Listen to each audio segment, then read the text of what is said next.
Ahora sí, bien chiquillo. Ahora sí, edad contemporánea, ¿ya? Es caracterizar los principales hitos que dan forma a la edad contemporánea, chiquillos, ¿ya?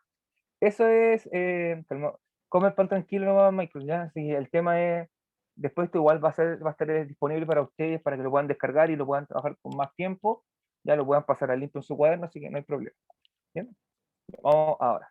La clase anterior, en las sesiones anteriores, hablamos de la Edad Moderna, el Renacimiento, el proceso de reforma y contrarreforma, la serie de revoluciones que ocurren en esta época, por eso también la Edad Moderna recibe el nombre de la era de las revoluciones, revolución científica, revolución industrial, revolución francesa y la independencia de nuestros vecinos del norte, Estados Unidos de Norteamérica, ¿no? Eso en términos muy genéricos lo abordamos, algunos aspectos relevantes de cada uno de ellos. Recuerden que es un resumen, no estamos entrando en detalle a estos contenidos. ¿Ok? Bien. Vamos a partir con el primer gran tema de la edad contemporánea, el imperialismo y el colonialismo. El imperialismo tienen que entenderlo por el concepto de imperio. ¿Qué es un imperio? En palabras simples, es una gran extensión de territorio que es gobernada por un poder central, ¿ya? Que en este caso eran monarquías, Profe, principalmente. disculpe, Dígame. esto de la clase de hoy ya Sí, esto ya es materia nueva. se copia todo.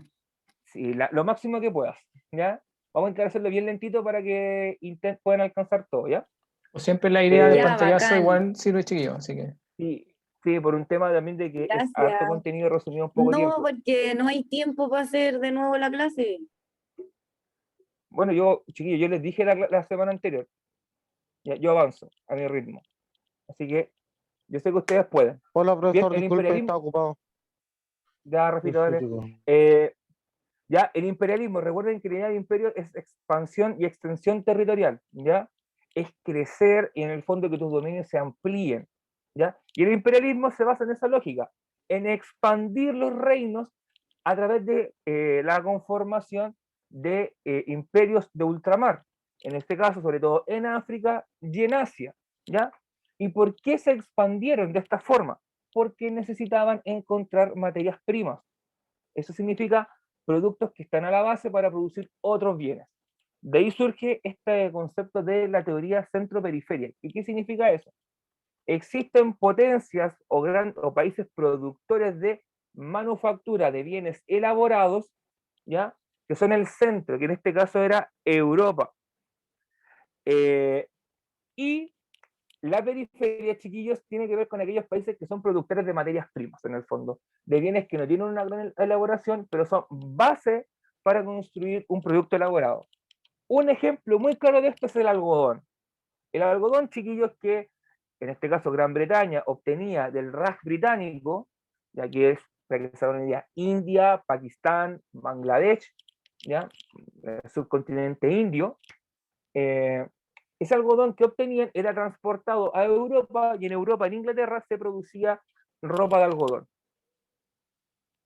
Y esa ropa de algodón después se vendía al mundo. Esa lógica tiene la centro-periferia. ¿Ya? También ocurría con otros productos como la lana, las especias o cualquier bien, el caucho, por ejemplo, en el caso del Congo belga, los belgas producían caucho, el caucho se extraía de un árbol, que es el árbol del caucho, y este caucho se ocupaba para hacer neumáticos, las llantas, que uno le llama coloquialmente. eh, ¿Y por qué tan importante? Porque en esta época también surgen los primeros vehículos, las primeras motocicletas, y sus ruedas son de caucho, están hechas de esta goma negra que uno le llaman neumáticos, ¿ya? Por eso, esa materia prima se llevaba a Europa, se elaboraba y se vendía al mundo. Esa lógica tiene el imperialismo. Y el colonialismo, chiquillos, tiene que ver con la forma de dominar a estos territorios. Y fue un sistema de establecer colonias. ¿Ya? ¿Y qué es una colonia? No piensen en esa que te estás en el cuerpo para oler rico. No. Una colonia es un territorio dominado por otro, donde se imponen costumbres, tradiciones, lenguaje, religiosidad, sistemas políticos, sistemas económicos. ¿Ya? Esto sobre todo se vio en África, chiquillos, donde los ingleses, los franceses principalmente se reparten la torta e imponen sus costumbres, sus lenguajes. De hecho, por eso gran parte del África que estuvo bajo dominio inglés es protestante hasta el día de hoy y su lengua oficial es el inglés. Por ejemplo, en las zonas que hubo una influencia o dominación francesa, hasta el día de hoy el francés sigue siendo una lengua oficial, ¿ya? Lo mismo ocurrió en Asia. De hecho, eso te explica por qué en la India hablan inglés, por ejemplo, ¿ya? O en su defecto, por qué en Argelia, en el norte de África, hablan francés, o en Senegal, ¿ya? ¿Por qué en Sudáfrica hablan inglés? Etcétera. O en Mozambique hablan, en Angola hablan portugués, ¿ya? Bien, entonces ya teniendo claro esos dos conceptos de imperialismo y colonialismo, vamos a ver quiénes fueron las potencias, pues chiquillos, qué países fueron los que se repartieron esta torta, ¿ya? Y fueron países europeos principalmente. No te digo el 100% de los casos porque en algunos lugares hubo influencia, por ejemplo, de Estados Unidos, como fue el caso de Liberia, que fueron esclavos que estaban en Estados Unidos y que fueron enviados a vivir a África, a Liberia, ya en el caso de lo que hubo el pasado con Hawái, con Filipinas, que a finales del siglo XIX fue arrebatada de España, ¿ya? Entonces, pero en un 99% de los casos fueron potencias europeas, destacando Reino Unido. Reino Unido, Gran Bretaña, Inglaterra, como le quieran llamar chiquillos, en este caso nos da lo mismo. ¿Tienen diferencias? Sí, pero en este caso nos dan lo mismo. Los ingleses. Sobre todo destacaron en lo que es África y en la India, ¿ya? Francia también tuvo una fuerte presencia en África y en Asia. De hecho, en Asia existía lo que se llamaba la Indochina francesa, que era Vietnam, Laos, Birmania, ¿ya? Camboya, o Camboya, como le quieran llamar, que fueron la Indochina francesa. Alemania también tuvo colonias, por ejemplo, una colonia alemana fue Camerún, ¿ya? Un país que da hacia la costa atlántico. Bélgica tuvo al Congo belga, o lo que hoy en día sería la República Democrática del Congo, que antiguamente también fue llamada Zaire. De hecho, el caso de Bélgica es uno de los casos más terribles de explotación. Los belgas, bueno, de hecho, el rey de Bélgica, Leopoldo II, era el dueño del Congo belga, no era el país, sino que estaba como en un contrato dicho que el Congo belga era del rey de Bélgica. En Bélgica se extraía el caucho, como les comenté hace unos minutos, y cuando un congoleño no cumplía con la cuota, le cortaban un dedo. Si por segunda vez no cumplía la cuota, le cortaban la mano. A la tercera, le cortaban el brazo entero. Y no sé qué habrá pasado después de la cuarta. Pero para que se den cuenta de la brutalidad que llegaron a tener estos procesos. Estos procesos fueron súper violentos, chiquillos, y traumáticos para los pueblos. Es muy similar, si nosotros lo pensamos, muy similar a lo que ocurrió cuando los españoles llegaron a América, que impusieron sus costumbres, sus tradiciones, su lenguaje, su religiosidad, y si no las cumplías te mataban literalmente, ¿ya? Pero de hecho, estas tuvieron un grado, diría, más terrible de crueldad porque en este caso muchos de estos países eran anglosajones o tenían una fuerte influencia anglosajona y protestante, donde ellos sí tenían un prejuicio racial mucho más potente frente al indígena que en comparación al español. El español, por ejemplo, al español no le daba asco mezclarse con un indígena, o sea, no le daba asco tener un hijo o una indígena y que saliera mestizo, era como, es mestizo, ¿qué tanto? Acá no, acá existía la lógica de la superioridad de la raza blanca, del pueblo europeo sobre el resto del mundo. Por lo tanto, ellos creían que tenían la condición superior de hacer lo que querían con el planeta, porque aquí vivían negros o vivían amarillos. Estoy ocupando las expresiones de la época, chiquillos, no es que el profe sea racista, no, por el contrario. Podemos hablar de los africanos o de los asiáticos y es exactamente lo mismo, ¿ya? Y ellos tenían esa concepción de que el hombre europeo blanco era superior, por lo tanto estaba hecho para gobernar el mundo y gobernar las especies, y podía hacer lo que se le diera la gana. De hecho, gran parte de los problemas que tiene África en la actualidad viven de esta época, porque se repartieron el continente como quisieron los europeos, lo explotaron, literalmente los desangraron. Si a Latinoamérica, España la desangró, a África lo desangraron el triple, ¿ya? De hecho, por eso te explica que hasta el día de hoy, en estos lugares, la pobreza sea tan grande, la desigualdad sea tan grande. Todavía las políticas de salud o de higiene básicas no lleguen, ¿ya? Por si acaso. Vamos a avanzar. Bien, ahí tenemos un par de dibujos que son caricaturas de la época. ¿Ya? La primera, la que está a la izquierda, muestra el reparto de China. ¿Ya? Sociales, chiquillos. ¿Ya? Esto es cómo las potencias europeas se buscan repartir su influencia, la influencia de ellos en China. Y si se dan cuenta, no es solamente Europa, aparece un japonés. Japón ya en esta época tenía un afán expansionista de establecer bases en China. ¿Por qué? Porque en China había muchos productos de lujo, ¿ya? Y tener el poder comercial de los productos que tenía China te hacía en el fondo que tu economía creciera en forma brutal. Si quieren saber qué países son los de la fotito, Inglaterra, es la señora que ahora está con la viejita que parece con una nariz de condorito, ¿ya? El que tiene el casco con punta es un alemán, un prusiano, el que aparece acá con un mostacho, así, y con un gorrito blanco, es un ruso, y este aparece acá, esta mujer que aparece acá, es un francés, una francesa en este caso, y un japonés. Y está el chile diciendo, oye, déjense de repartir mi país, y con las uñas largas, que es un clásico estereotipo del mundo asiático de la época, estas uñas largas, ¿ok? Y aquí dice China. En el fondo era cómo se repartían la torta del poder comercial de China. Y la que está a la derecha es el reparto de África. El reparto de África, chiquillos, ocurre en el año 1883, ¿ya? Donde en Berlín, en Alemania, el canciller Otto von Bismarck, alemán, llama a las potencias europeas a repartirse África cual torta de cumpleaños. Yo quiero este trozo, ya, para ti. Yo quiero este, ya. Yo quiero esto, ya. Yo quiero esto, ya. Y se repartieron un continente sin pensar en la gente que ahí vivía. Eso evidentemente trae muchos, muchos problemas. Hasta el día de hoy se ven en África. Los conflictos internos, las guerras civiles, las tribus que se odian a muerte y que se terminan matando entre ellos. Todo eso tiene su origen en este reparto de África. ¿Ya? Chiquillos, estas preguntas vienen a reemplazar la guía. La idea es que ustedes estas preguntas las van a ir resolviendo en su cuaderno. Ahora las van a anotar y después con el tiempo las van a ir resolviendo. Piénselo como una especie de cuestionario, ¿ya? ¿Por qué? Porque si no quieren quizás escribir toda la materia, chiquillos, pueden responder las preguntas en base a la materia, ¿ya? O bien recuerden que cuando volvamos a clase en algún momento vamos a revisar cuadernos. Y tiene que estar todo. Así que tómense un segundito, ¿ya? Son 8, no, son 3:29. A las 3:30 de mi reloj avanza la diapositiva. La Primera Guerra Mundial, chiquillos. ¿Te acuerdas la canción que yo estaba tarareando como loco? Ya, tiene que ver con esta época. La Primera Guerra Mundial, chiquillos, es un conflicto que se da aproximadamente en 1914 a 1918, en nuestra época.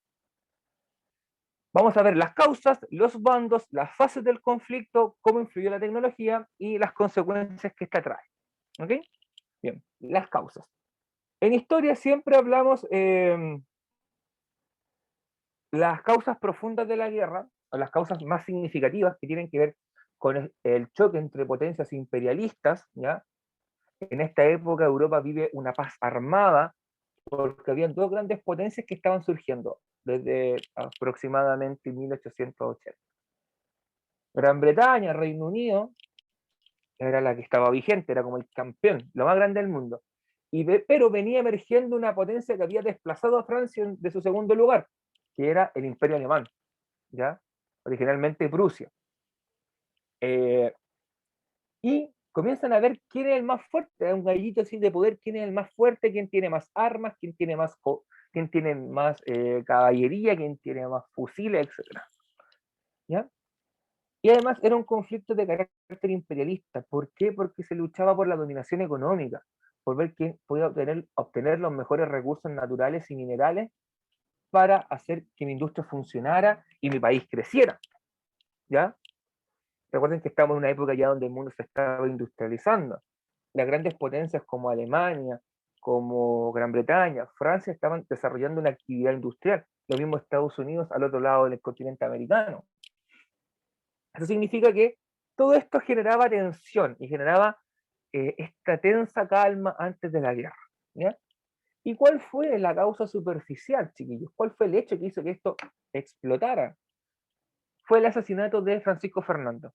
Francisco Fernando, o Franz Ferdinand, si lo quieren en inglés, de hecho el nombre de una banda musical que se llamaba Franz Ferdinand, en honor a este archiduque, fue asesinado en Sarajevo, ¿ya? Actual Bosnia-Herzegovina, en aquella época parte del Imperio Austrohúngaro, donde un nacionalista serbio de nombre Gavrilo Princip, ¿ya? Lo asesina.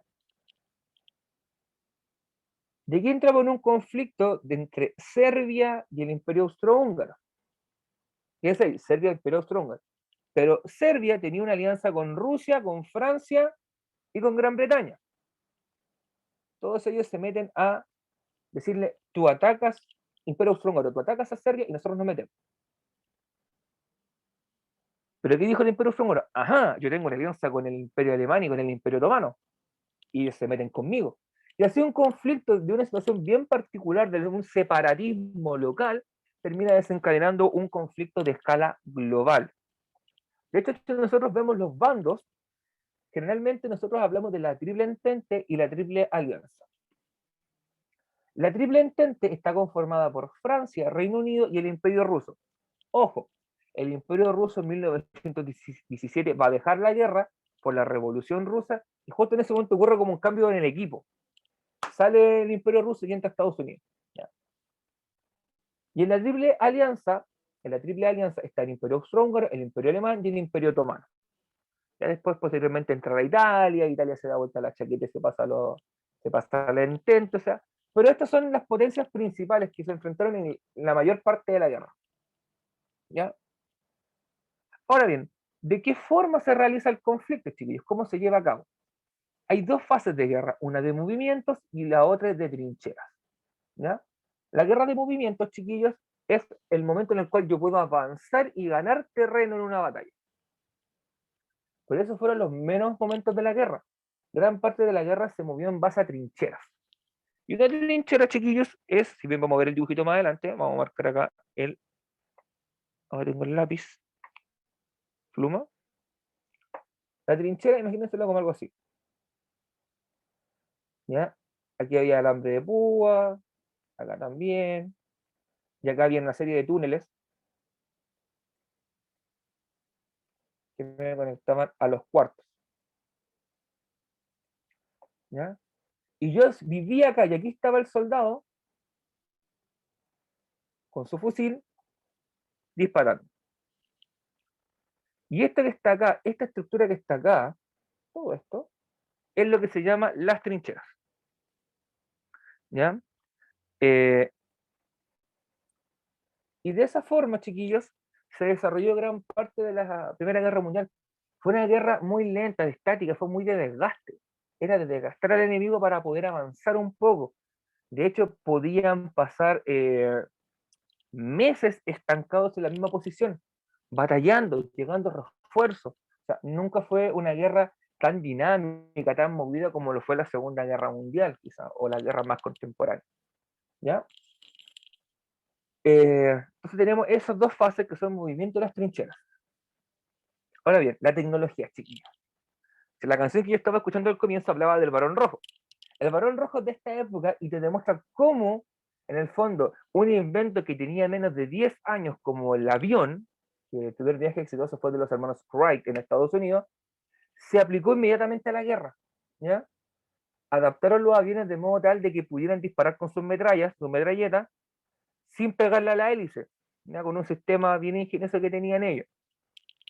De hecho, lanzar bombas, los bombarderos, era el avión, iba un copiloto que llevaba las bombas al lado, así como en un saquito con bomba, y le iba tirando así, ¡pah! Y explotaba. ¿Ya? Los primeros vehículos blindados, los primeros tanques surgen en esta época, y no son como el tanque que uno se lo imagina, sino más bien eran como unas estructuras grandes con unas orugas y unas metralletas a los lados. No tenían ese cañón que uno generalmente asocia a la figura del tanque. ¿Ya? Comenzamos a usar armas químicas, los gases, el gas de cloro, el gas mostaza, todos esos elementos que generan un daño en las vías respiratorias y en el sistema nervioso se comenzaron a usar. De hecho, el gas mostaza se llama así porque el color que tiene cuando se lanza es una tonalidad de una mostaza. ¿Ya? De hecho, en la guerra muchas veces tenían perros porque los perros tenían el olfato tan sensible que ellos sentían antes el gas. Y si el perro se asustaba y quería arrancar es porque te habían soltado el gas, y rápidamente te ponía la mascarilla de gas y también se la colocaba al cachupín para que el cachupín no sufriera los efectos. ¿Ya? O sea, pasamos a la arma química, las armas de fuego, chiquillos, comenzaron ya a ser la principal fuerza de combate era el arma de fuego. Hace 100 años atrás, chiquillos, en 1914 todavía se peleaba en base a espada, ¿ya? Y quizás las armas de fuego no eran tan precisas ni eran tan rápidas como en el momento de la Primera Guerra Mundial, ¿ya? De hecho, hubo una tecnificación de la guerra brutal durante esta Primera Guerra Mundial. Eso fue quizás la principal guerra donde se utilizaron también eh, las embarcaciones blindadas, los acorazados. Hoy en día la guerra naval ha ido quedando un poquitito de lado en comparación a la guerra aérea y a la guerra terrestre. Pero en esta época no, todavía era importante. De hecho, hay un hundimiento alemán en territorio chileno. No sé si ustedes lo sabían, pero hay un barco, si me equivoco, en la Primera Guerra Mundial, el Dresden, está hundido en las alturas de Juan Fernández. Y muchas veces han ido expediciones a ver qué tenía el Dresden, donde han encontrado objetos de los oficiales, platerías, vajillas, ¿ya? Y otros implementos de interés. Pero que se den cuenta que hasta en la Primera Guerra Mundial hubo una batalla en Chile, ¿ya? Eso también te demuestra el carácter global de la guerra, pues, chiquillos. Prácticamente en todo el mundo se pelean, en todos los continentes. Bueno, menos en América, quizás, directamente. Ahora bien, ¿qué consecuencias tuvo esta Primera Guerra Mundial? Cambios en el mapa, chiquillos. El Imperio Austrohúngaro, el Imperio Alemán y el Imperio Otomano desaparecen. Y surgen una serie de países en estos territorios. Se descomponen, ¿ya? Europa quedó sumida en una crisis bastante grave por los costos de la guerra, costos en vidas humanas y también costos económicos. La reconstrucción de países, ciudades, ya, recomponer una actividad económica. El principal beneficiado en ese sentido fue Estados Unidos, ya que la guerra, al no librarse en suelo estadounidense, no se vio afectado. Perdieron vidas humanas, sí, pero se convirtieron en la principal potencia mundial de la época porque pudieron prestar grandes sumas de dinero a los países europeos que estaban en proceso de reconstrucción. Además, a los perdedores se les impusieron condiciones bastante exigentes, bastante, podríamos decir, poco, poco empático, poco considerado, ¿ya? Y eso, chiquillos, trajo consecuencias súper grandes porque generó un descontento en los pueblos, sobre todo en el alemán y en el italiano, que no vieron, los italianos no vieron una ganancia territorial, sino que más bien no obtuvieron nada de la guerra. Los alemanes perdieron mucho territorio, perdieron su ejército, se vieron obligados a pagar compensaciones de guerra elevadísimas, y eso fue germen, fue caldo de cultivo para que posteriormente aparecieran personas como Hitler.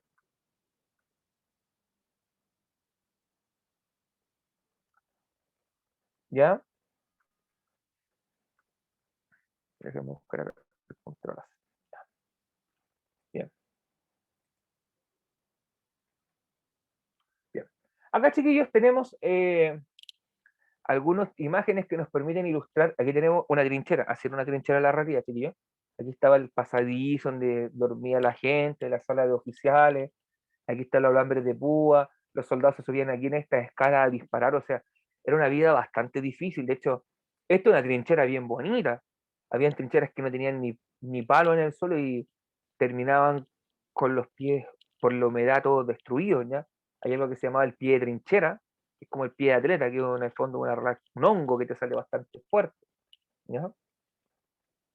Aquí tenemos al varón rojo, que te demuestra un ejemplo de cómo la guerra se tecnifica, chiquillos. O sea, este avioncito probablemente hace 10 años, cuando los hermanos Wright lo crearon, hicieron su primer vuelo, nunca pensaron que iban a ocuparlo en la guerra y si iba a pasar tan rápido a la guerra aérea, ¿ya? Y aquí tenemos también otro episodio súper interesante que es la tregua de Navidad. Esto está archirrequete contra documentado, chiquillos. En la época de la Primera Guerra Mundial, si no me equivoco, en 1916, para el día de Navidad, los ingleses y alemanes hacen una tregua del conflicto y se intercambian regalos, hablan como amigos, como personas que se tuvieron una buena relación, e inclusive lo más destacable es que jugaron un partido de fútbol, ¿no? Que es el partido de la tregua de Navidad. ¿Y por qué es tan importante, chiquillos? Porque te demuestra que, en el fondo,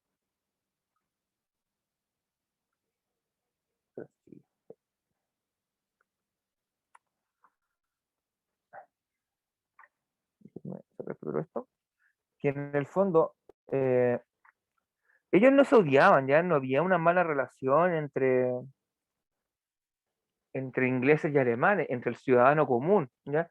Sino que eran las clases políticas, era la élite, los grupos dominantes, los generales, quienes acentuaban ese odio contra el otro, porque ellos en realidad eran tipos que decían, pucha, que lata tenéis que estar acá, que mañana tengamos que dispararnos de nuevo, ¿ya? Eso es bastante interesante y bastante entretenido de ver, ¿ya? Como en el fondo muchas veces los conflictos son, puedo decir, incentivados, motivados por eh, algunos grupos de poder y no por la gente, ya porque a los ciudadanos les daba lo mismo. ¿Bien? Bueno, la pregunta que aquí yo te propongo es, ¿por qué podemos plantear que la Primera Guerra Mundial significó un cambio de hacer la guerra a un nivel tecnológico? ¿Ya? Si nosotros pensamos, chiquillos, y vuelvo a insistir en esto, en un lapso de 50, 100 años, la guerra cambió muchísimo, el cómo se hace la guerra. ¿Ya? Por eso coloqué la imagen del varón rojo, porque te muestra cómo, vuelvo a insistir, un medio de transporte que se creó fue utilizado para la guerra, cómo la química, que comenzó a tener un fuerte impulso de desarrollo, sobre todo siglo XVIII, XIX, ¿ya? La química, me refiero no a la alquimia medieval de buscar convertir las cosas en oro, sino que entender las reacciones químicas, cómo funcionan los elementos, que si yo mezclo, por ejemplo, el sodio con el cloro, creo cloruro de sodio, que es sal, ¿ya? Pero por ejemplo, si yo tomo el cloro, lo mezclo con otro elemento, genero ácido clorhídrico, o genero algún otro componente tóxico, ¿ya? La química pasa a estar al servicio de la guerra. Generalmente, chiquillos, la tecnología tiene primero un uso militar y después un uso civil. Los satélites, por ejemplo, sí, el satélite con el cual tú puedes ver televisión satelital, originalmente se utilizaban en la guerra, pues, chiquillos, ¿ya? Para obtener información del enemigo, ¿ya? La internet que nosotros conocemos hoy en día surgió como ARPANET, que era una red militar para transferencia de información, y eso después se pasa al uso civil y se convierte en internet. Entonces, eso le demuestra que en términos general, muchos desarrollos tecnológicos tienen origen militar. Ahora, volviendo a la pregunta, ¿por qué significó un cambio? Porque la tecnología permitió que la guerra evolucionara. Pasamos a luchar en el aire, pasamos a luchar con armas de fuego de gran precisión, pasamos a luchar con armas químicas, ¿ya? Eso te demuestra que la guerra evoluciona con la tecnología, ¿ya? De hecho, voy a volver a la diapositiva anterior para ver algo. Hay armas químicas, la química al servicio de la guerra, armas de fuego, la precisión. De hecho, si ustedes vieran la cantidad de armas que se desarrollaron en esta época, hace 100 años atrás, 1814, chiquillos, existía quizá un fusil de cerrojo, un fusil que yo tenía que meter la bala por delante, echarle pólvora, apretar con un taco de una vara, apretaba para que quedara bien comprimido, le colocaba una mecha, un pedernal, fuego, y disparaba. Y podía lanzar 2 balas por minuto. Ahora no, se crearon armas automáticas, como las ametralladoras. De hecho, a los vehículos, a los primeros Jeep, ¿ya? O vehículos todoterreno, se les colocaban ametralladoras para ocuparlas como vehículo de onda. Con el Jeep iba un piloto manejando y el otro iba disparando arriba. Esos chiquillos te demuestran cómo la tecnología se pone al servicio de la guerra, ¿ya? Espero que les quede más o menos claro por qué en el fondo esta Primera Guerra Mundial muestra un cambio en cómo se hace la guerra a nivel tecnológico. Bien. Mother Russia, la Revolución Rusa, camaradas. La Revolución Rusa, chiquillos, la vamos a analizar desde la realidad rusa previa, ¿ya? Los antecedentes políticos, las revoluciones de 1917 y de lo que ocurre de 1922 cuando ocurre el cambio de Rusia a Unión de Repúblicas Socialistas Soviéticas. Camarada. Sobre Rusia, chiquillos. Rusia era el país más pobre y atrasado de Europa. Era un país que seguía viviendo, chiquillos, prácticamente en el siglo XVII, XVI. ¿Ok? Un país mayoritariamente rural, donde la nobleza todavía tenía poderes insospechados y todavía existía el absolutismo monárquico. ¿Qué significa eso? Que todavía el rey era un todopoderoso que hacía y deshacía a voluntad. En el resto de Europa, chiquillos, habían ocurrido cambios. ¿Ok? Quizá todavía existían muchas monarquías, como en el caso de Inglaterra, Italia, España, ¿ya? Pero el cambio era, chiquillos, que habían mutado hacia algo más constitucional, es decir, donde había un documento escrito que establecía derechos y deberes básicos, ¿ya? Donde establecía en el fondo que existían entidades que ayudaban a gobernar y fiscalizaban los actos de la monarquía, como eran los parlamentos. O sea, ocurrieron cambios que llevaron al resto de Europa a evolucionar hacia lógicas más republicanas, de hecho siguen un camino hacia un republicanismo, que es lo que impera hoy en día, pero en Rusia todo lo contrario. Vivíamos en una época absoluta, con una nobleza que vivía en lujos, en el lujo más grande, ¿ya? No me refiero a lujo, el lujo, o sea, onda, joyas por doquier, fiestas, comida de estajo, todo importado desde afuera, eh, mientras la gente se moría de hambre. Mientras el campesino no podía sembrar un kilo de papas porque el frío era tan grande que no podía picar el hielo para poder poner la semilla de la papa. O sea, a ese nivel, ¿ya? La iglesia era una iglesia ortodoxa que estaba al servicio de la monarquía también, lamentablemente, chiquillos.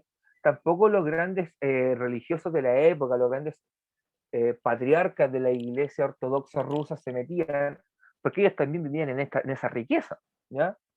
Quizá el curita de pueblo, el sacerdote de pueblo, se preocupaba del tema, pero el importante, el que estaba en Moscú, el que estaba en Petrogrado, le daba lo mismo. ¿Ya? Entonces, esa es la realidad rusa. Chiquillo, era tal nivel que de verdad las imágenes son así. Tú veías las imágenes de la Rusia de la época, era veíatelo como una barraca, un sucucho con unos 4 palos parados, por donde entraba todo el viento helado, y ahí la gente comía y vivía. ¿Ya? O sea, eso te habla de la pobreza y el atraso que tenía Rusia.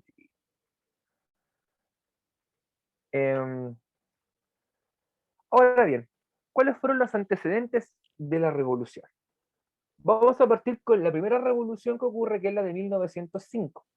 Esta revolución, lo que logró en Rusia fue ir quitándole poderes al monarca y dejar de ser un gobierno de carácter absolutista.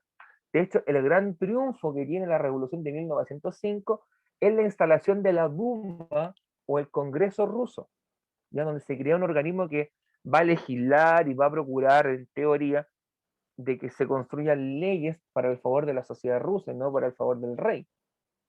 ¿Ya? Además de eso, el rey pierde ciertos privilegios y a los ciudadanos se les entregan derechos civiles, como libertad de expresión, libertad de votación, ¿ya? Poder participar en procesos electorales, formar partidos políticos, entre otros. O sea, obtienen ese triunfo en 1905, pero bastaba evidentemente que no.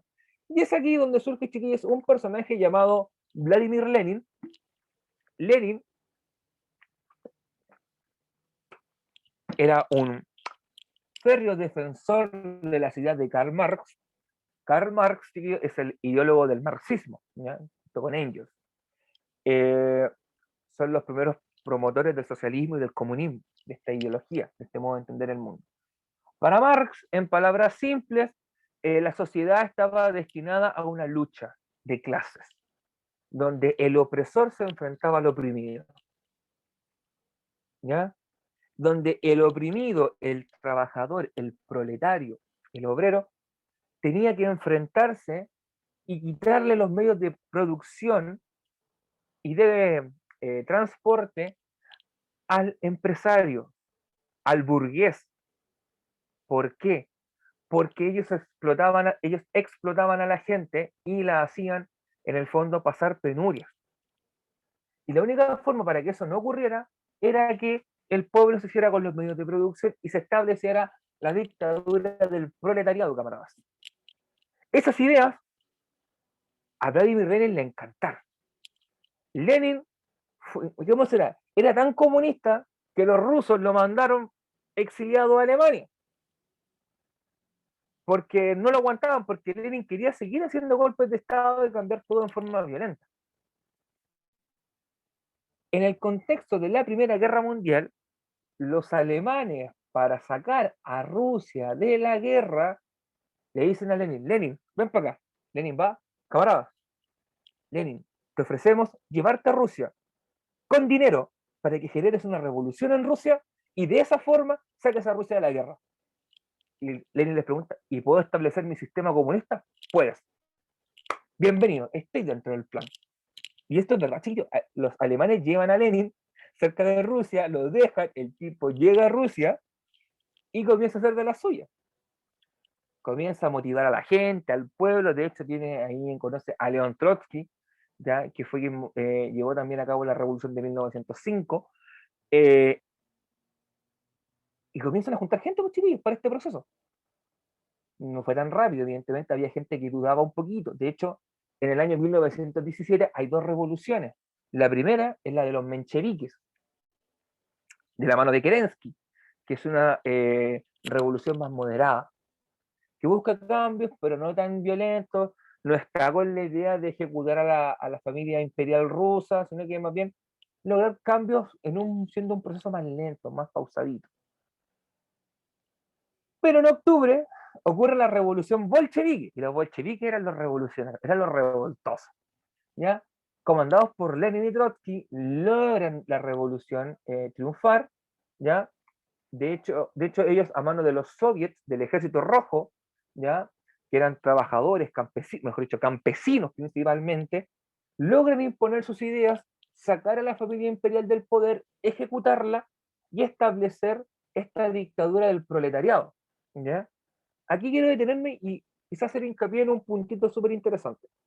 Las ideas de Marx, que son esta lucha de clase y todo lo que llevó Lenin a la práctica, estaban pensadas para una realidad urbana, para países industrializados como Alemania o Gran Bretaña. Nunca estuvieron pensados para un país rural y atrasado como Rusia. Pero aún así la experiencia funcionó. Funciona y Lenin se convierte en el gobernante de Rusia. ¿Ya? De hecho, ¿qué se logró? Se lograron expropiar los medios de producción y todos pasaron a mano del Estado, se establecieron los planes quinquenales de trabajo, donde en el fondo el Estado decía qué se producía, en qué volumen se producía, había un control de precios, existió un férreo control social de la gente, o sea, cualquier opositor al gobierno comunista que se había instalado en Rusia era ejecutado, o sea, se establecieron campos de concentración o gulag, ya donde iban a parar todos los enemigos de la revolución. Eso fue lo que pasó durante los primeros años y siguió pasando por mucho más tiempo. Ahora bien, en el año 1922 se le cambia el nombre a Rusia y se pasa a llamar Unión de Repúblicas Socialistas Soviéticas. Camaradas. Y en ese momento, nosotros ya teníamos que hablar de Unión Soviética y no de Rusia. ¿Ya? Pasando un par de años, en el año 1924, chiquillos, Lenin muere. Enfermedades, tenía cáncer, creo que el muchacho. Y llegamos a lo siguiente: en su lecho de muerte, y esto, chiquillos, verdad, no es deseo, Lenin, ya sumamente enfermo, se junta con los dirigentes comunistas y les dice: caballeros, estoy cerca de morir, les pido por favor, les ruego por favor, no dejen que Stalin se haga con el poder, porque Stalin no sabe lo que es gobernar y va a dejar la escoba. Por último, dejen a Trotsky, que cacha un poquito más del tema, es más político. Ya, murió. Adivinen quién quedó en el poder. Stalin. José Stalin se hace con el poder y gobierna desde el 24-25 hasta el año 1950 y algo, no me acuerdo la fecha exacta en la que él muere. Pero cuando llega Stalin al poder, sigue o mantiene todas estas políticas que había llevado a cabo Lenin, pero las radicaliza. ¿En qué sentido? Stalin sufría de ataques de paranoia, literalmente. Stalin creía que cualquier persona podía jugarle chueco y traicionarlo. Mandó a ejecutar a toda la cúpula superior del Ejército Rojo, mandó a matar a Trotsky, que tuvo que arrancar a México. De hecho, Stalin llegó a tal nivel que mandó a matar a su familia, a familiares cercanos de él, porque creía que le querían quitar el poder. ¿Ya? Y así fue, chiquillos, como el proceso de revolución rusa se desarrolla. De hecho, la revolución rusa, chiquillos, es un éxito y logra imponer o exportar, mejor dicho, su modelo a distintos lugares del mundo, con variantes. Por ejemplo, en China, la revolución de Mao en la década de 1940-1950 también sigue este modelo de la lucha de clases, de una lucha de clases campesina, ¿ya? Que es el maoísmo, pero toma como base la idea y la experiencia rusa. En Corea del Norte, con el comunismo juche propio de Corea del Norte, también ocurre algo similar desde un punto de vista campesino. Ocurre lo mismo en Vietnam con Ho Chi Minh del Vietcong, y lleva una guerra de guerrilla con el fin de establecer un modelo comunista. Pol Pot en Camboya, en Cuba Fidel Castro, ¿ya? Todas esas experiencias fueron violentas. De hecho, te voy a hablar de la única experiencia comunista o socialista que se impone de forma democrática. Una de las primeras. Fue en Chile, el gobierno de Salvador Allende. Y eso fue sumamente extraño en el mundo, y por eso el gobierno de Allende no recibió tanto apoyo de los otros gobiernos comunistas del mundo, porque Allende llegó al poder de forma democrática, no mediante un golpe de Estado, y eso iba en contra de los principios del marxismo. Para que se den cuenta cómo esas pequeñas sutilezas muchas veces marcan la diferencia en la historia. ¿Ya? Ahora, aquí tenemos varias imágenes también. La hoz y el martillo, chiquillos, son los símbolos universales del Partido Comunista. Hasta el día de hoy son utilizados. La hoz representa al campesino y el martillo al trabajador urbano, en el fondo al obrero de la industria. ¿Ya? Y en el fondo estos dos grupos de obreros se van a enfrentar, y esas herramientas las utilizarán como armas para, en el fondo, vencer al burgués, al opresor, al capitalista, al imperio, como diría Hugo Chávez. ¿Ya? Porque recuerden ustedes, chiquillos, que la ideología comunista viene desde abajo. Es que el pueblo se organiza, las bases populares se organizan y van a ir a luchar en contra del poderoso para imponer su voluntad, para imponer su modelo. ¿Ya? La imagen que también está arriba, a la derecha, te muestra la foto de la familia imperial, la familia Romanov. ¿Ya? El hombre que está ahí, el adulto, es el zar Alejandro II, ¿ya? Que fue el último, no, Nicolás II, perdón, Nicolás II fue el último gobernante del imperio ruso de esta dinastía. ¿Ya? De hecho, aquí se ve el hijo pequeño de ellos. Este hijo pequeño, chiquillo, es súper relevante quizá para la historia más de cultura pop, ¿ya? De Rusia, porque este pequeño sufría de hemofilia, una enfermedad de la sangre que generalmente se da cuando hay mucha mezcla entre primos. ¿Ya? Muy UDI. Y es por este niño, que sufría mucho de estas crisis, que ellos buscaron a alguien que pudiese controlar estas crisis y que no le afectaran en su vida diaria. Y fue de esa forma que ellos conocieron a un monje llamado Rasputín. ¿Ya? Este típico Rasputín que uno siempre lo ha escuchado hablar, este tipo de barba, con pinta de medio loco, medio así como profeta apocalíptico, fue tan cercano a la familia que inclusive cuando el zar o la zarina no estaban, Rasputín tomaba las decisiones de Rusia. ¿Ya? Todo porque él había logrado en el fondo mantener a raya las enfermedades del hijo. ¿Cómo lo hizo? La verdad, no lo sé. De hecho, a Rasputín lo intentaron matar muchas veces. Rasputín lo envenenaron, le dispararon, lo enrollaron en una alfombra, lo tiraron al río, y aún así no lo podían matar. El tipo era inmortal. No me pregunten por qué, pero era inmortal, literalmente. Después no me acuerdo cómo murió, creo que murió de una hipotermia, finalmente. Y acá, estos tres guapetones que están acá abajo, que parecen modelos hipster en la actualidad, el que está en la izquierda es José Stalin, Joseph Stalin, un joven Stalin. El que está en el medio con la ushaka, o típico este gorro de cuero de piel ruso, es Vladimir Lenin. Y el que tiene bigotito y tiene pelo, y ahí con lentes, es León Trotsky. Recuerden, Trotsky fue el que llevó a cabo también la revolución de 1905.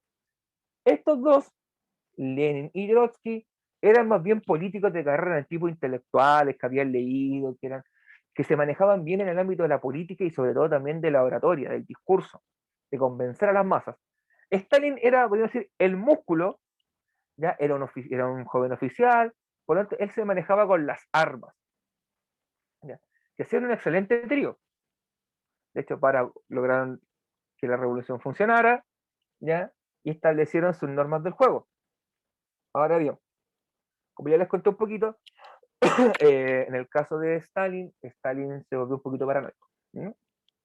Ahora bien, la pregunta que yo te propongo es, ¿cuál era la realidad rusa previa de la revolución de 1917? Entonces, chiquillos, tenemos que recordar para resolver esta pregunta que Rusia era un país atrasado, era un país que en comparación a sus vecinos europeos había quedado muy atrás. Para que se hagan una idea, chiquillos, Rusia perdió una guerra contra Japón, una guerra que creían ganada, ¿ya? Que fue la guerra ruso-japonesa en 1904, por ahí aproximadamente, que era en el fondo porque Rusia necesitaba obtener una salida al Océano Pacífico. Y lo que quería en el fondo era tomar algunas posesiones, sobre todo en el norte de Japón, que hoy en día es Hokkaido, y establecer bases, ¿ya? Cuento corto, perdieron, ¿ya? Era Hokkaido o era Corea, no me acuerdo, pero por ahí. Creo que era Corea, perdón. Porque en esa época todavía Corea estaba bajo dominio japonés, ¿ya? Pero por ahí querían tener salida al Pacífico y fracasaron. O sea, a ese nivel de atraso tenían. Un atraso que no era solamente cultural, político, sino también militar, chiquillos. Era un país muy, muy atrasado, fuera del deseo. Era un país sumamente pobre. La gente se moría de hambre, chiquillos, en los campos y en las calles, mientras Dime. Dice Ariana si puedes volver a la pregunta anterior, porque no alcanzó a copiarla, por favor. La de 2 atrás, entonces, la diapositiva o la pregunta.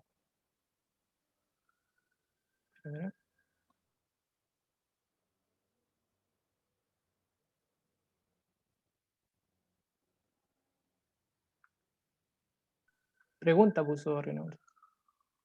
Ya. Termino, era un país pobre y atrasado, ¿ya? Pero atrasado, pues chiquillos.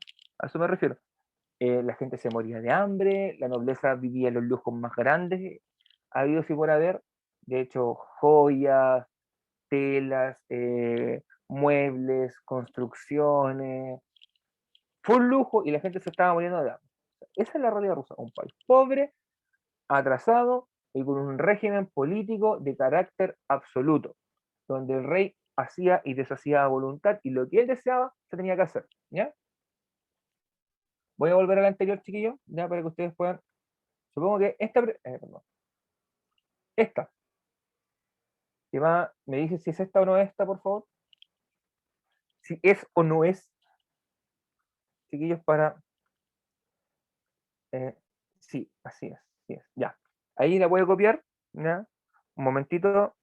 Recordarles, chiquillos, que es súper importante que igual ustedes las vayan desarrollando ya, aunque quizás no van a poder ser entonces desarrolladas con tanto detalle, pero sí que ustedes tengan la noción de esto, chiquillos, para que después, si llegamos a tener una evaluación escrita de esto, yo probablemente me voy a tomar de estas preguntas para, en el fondo, evaluarte, ¿ya? Es por eso, chiquillos, si las guías no son porque sí, no es porque, me pidieron guía, ¿ya? Sino que también es por eso, porque quizá en un momento vamos a tener una prueba de esto, una prueba global, semestral, no lo sabemos, ¿ya? Y como no lo sabemos, chiquillos, estamos en esa incertidumbre, tenemos que cubrir todos los flancos posibles. Por eso tenemos que cubrir con guías, con apuntes, con material, etcétera, etcétera, etcétera. Porque eso no depende de nosotros, depende de lo que diga el ministerio, ¿bien? ¿Me dices si terminaste con la pregunta, por favor, para avanzar? Vamos a esperar que me respondan en el chatcito. Terminamos, maravilloso. Vamos a dejar ahí un minutito, chiquillos, para que puedan copiar y probablemente nos vamos a alcanzar a responder o a ver toda la diapositiva, ¿ya? De nada, chiquillos. No vamos a alcanzar probablemente a ver todo, pero sí quizás dejar hablado algún elemento.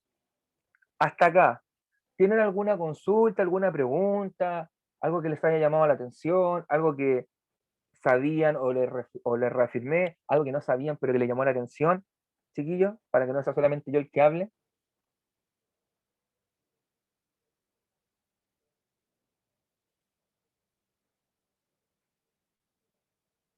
¿Nada? ¿Verdad, chiquillos? Pucha que están tímidos, chiquillos. No, no hay nada tampoco para el chat. Yo no me lo imaginaba tan tímido, chiquillos. Ya. Entonces vamos a avanzar quizá con la última diapositiva del día. ¿Ya? Probablemente esta también la vamos a volver a retomar la próxima semana. Vamos a quedar en la diapositiva 9, para que notes, Estefano, por favor, no me se me olvide.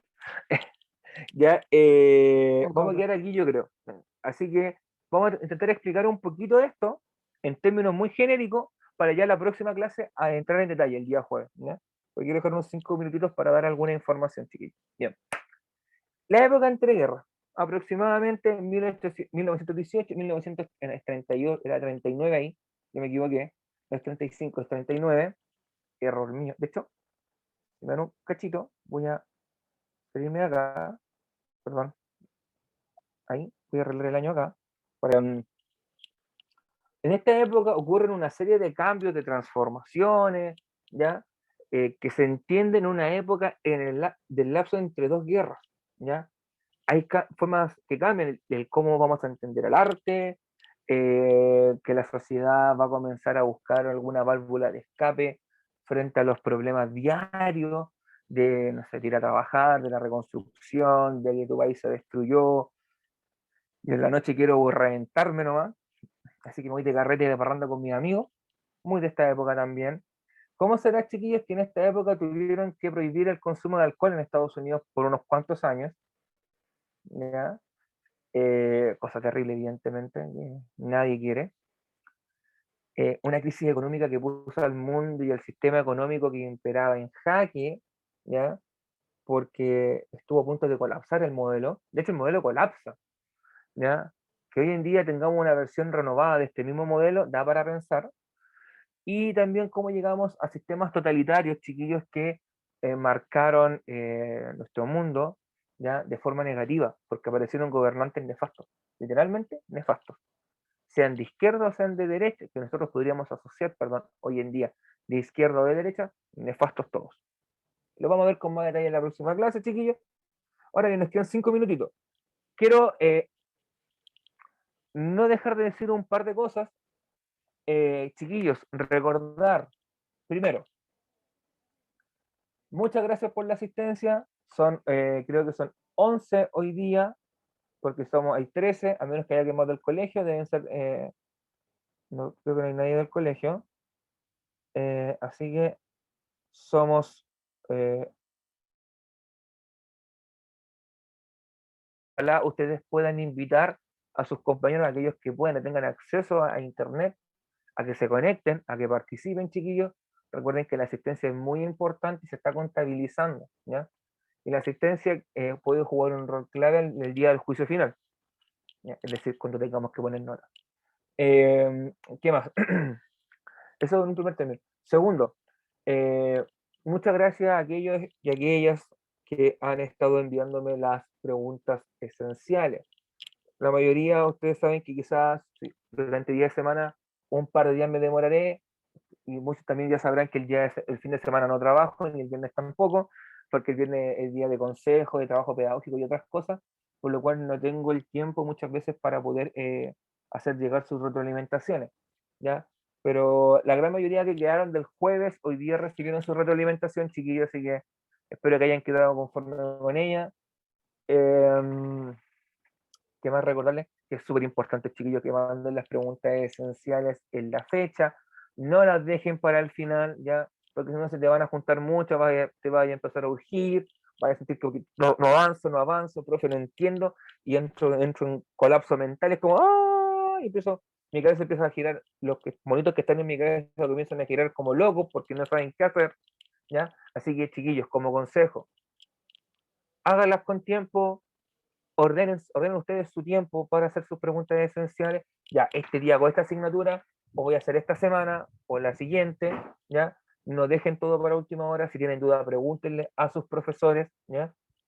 Si no encuentran el número de los profes, pregúntenle por último a alguien, o una persona del colegio que sepa, educador PIA, algún funcionario del equipo, como la encargada de convivencia, inspectoría, o quien sea, que les dé el número del profe para que ustedes se puedan comunicar con él y hacer las consultas pertinentes, chiquillos. No se dejen estar. Es una forma fácil de obtener una buena nota, ¿ya? Es mucho más fácil que una prueba, porque tienes la oportunidad de equivocarte, que yo te la corrija, darte la idea y tú la corrijas de nuevo.